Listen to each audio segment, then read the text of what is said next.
Hello bachcho, let's read the question. The maximum amount of electrolytes and water, that is 70 to 80% from the glomerular filtrate, is reabsorbed in which part of the nephron? Option A, descending limb of loop of Henle's. Option B, ascending limb of loop of Henle's. Option C, distal convoluted tubule. And option D, proximal convoluted tubule. आइए इस question को हम solve करते हैं और देखते हैं इसका की कंसेप्ट क्या है। Here the key concept is glomerular filtrate. एक तो हमें ग्लोमेरुलर फिल्ट्रेट के बारे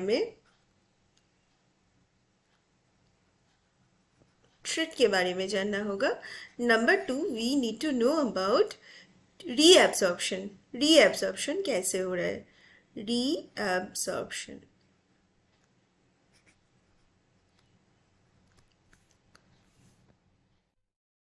आइए ये कॉन्सेप्ट हम एक डायग्राम के माध्यम से समझते हैं। That is cup shaped structure, that is called Bowman's capsule. उसके बाद PCT, this is the structure of human nephron. तो पहले क्या होता है? बोमेन्स कैप्सूल, देन पीसीटी, उसके बाद एक हेयर पिन स्ट्रक्चर होता है, that is called Henle's loop, and then again DCT, and then it will go to the collecting ducts. तो ये मोटा मोटा structure. now where is the glomerular? suppose this from this afferent arteriole, this tuft, और ये जो capillary का गुच्छा है इसी को ही हम ग्लोमेरुलस बोलते हैं। now ये जो ग्लोमेरुलस है ये है ग्लोमेरुलस। ग्लोमेरुलर से जो फिल्टर होके ब्लड आता है ना, इसी को ही हम बोला करते हैं कि ग्लोमेरुलर फिल्ट्रेट। जो बोमेन्स कैप्सूल में आता है, बोमेन्स कैप्सूल में जो सेल होता है, स्लिट पोर्स होता है, उसी के हेल्प से छन्नी जैसा होता है और ये बहुत ही पावरफुल है ग्लोमेरुलर फिल्ट्रेट। तो ये सारा कुछ आ जाता है, ब्लड से पूरा आ जाता है, मतलब जो कुछ भी मिनरल्स हो, वाटर हो, सब कुछ आ जाता है। कहाँ पे आ जाता है? ये इस जगह पे आ जाता है, ठीक है।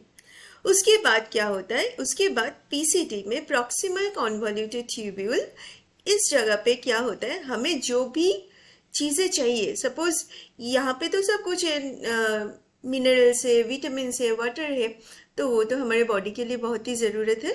तो पीसीटी में क्या होगा? ये सब बाहर आ जाएगा, जो काम की चीज़ें हैं वो सब आ जाएगा। That process is called reabsorption, reabsorption, ठीक है। तो इसमें क्या क्या होता है? यहाँ पे ग्लूकोज होता है, glucose amino acid, glucose amino acid,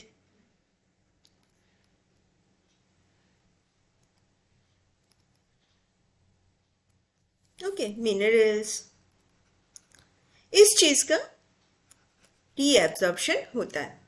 अब ये हिनलेस लूप में भी होता है, क्योंकि यहाँ पे जो इस वाले पार्ट है, that is called descending loop of Henle, okay. तो यहाँ से भी वाटर का अब्जॉर्ब होता है, यहाँ से भी मिनरल्स का, जैसे कि सोडियम, जैसे कि क्लोराइड, ये सब आयंस का भी रीएब्सॉर्प्शन होता है। यहाँ पे भी थोड़ा बहुत होता है। तो बट ये जो सबसे ज़्यादा रीएब्जॉर्प्शन कहाँ पे होता है? ये पीसीटी में।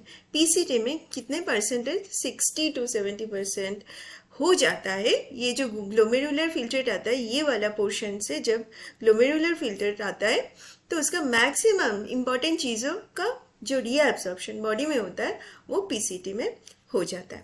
अब ये क्वेश्चन को हम देखते हैं कि क्वेश्चन में क्या बोला गया।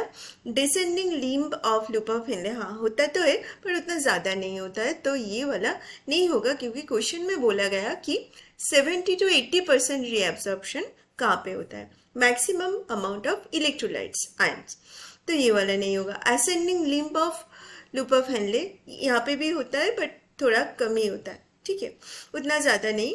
डिस्टल कॉन्वॉल्यूटेड ट्यूब्यूल, वहाँ पे भी होता है but it is not that high.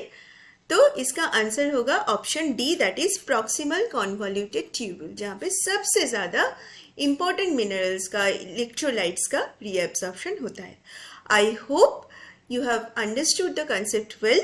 Best of luck.